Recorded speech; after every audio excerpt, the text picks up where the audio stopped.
virtual reality, and it takes you to a Syrian refugee camp. This girl, Sidra, takes you through what her life is like.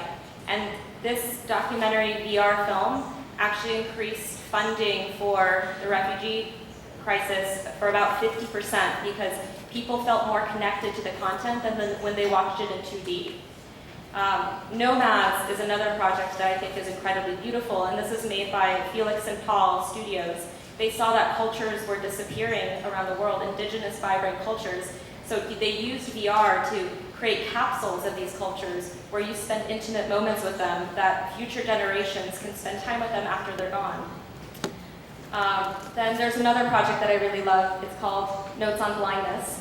And this is stepping into the experience of someone who's had a different struggle than you.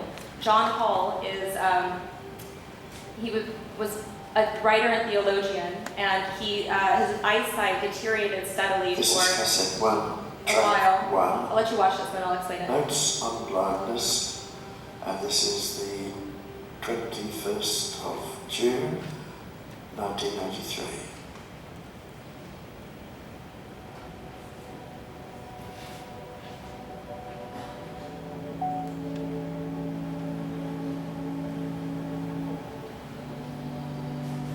Sitting in the park with the children, I hear the footsteps of people walking past me on the footpath.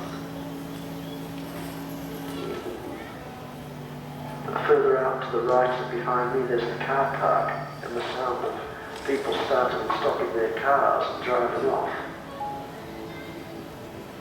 Way off to the left there's the main road and the noise of the heavy traffic roaring past in the distance. So John Hull became totally blind, and in order for him to make sense of the experience, he recorded his voice on audio cassettes.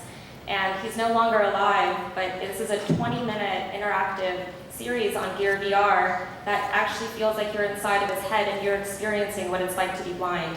This is a project called Waves, which is, I think, the first comedy in virtual reality with Reggie Watts, and it's the first one that I actually laughed out loud in while I had a headset on. I Philip is a live-action piece made by a French team where you're an artificial intelligence from Philip K. Dick, who's a science fiction writer, beginning to question your own free will.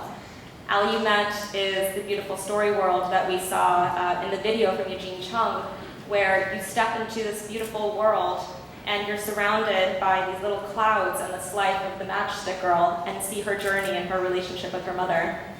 And then what we're doing with our project Dear Angelica is we actually created a drawing tool in VR. So you can take the touch controllers and paint in VR, and we're creating our new VR movie with the illustrations by our artist, Wesley Alsbrook. So you actually step into the world that she drew in and that she created, and it's beautiful. You get to step into someone's imagination.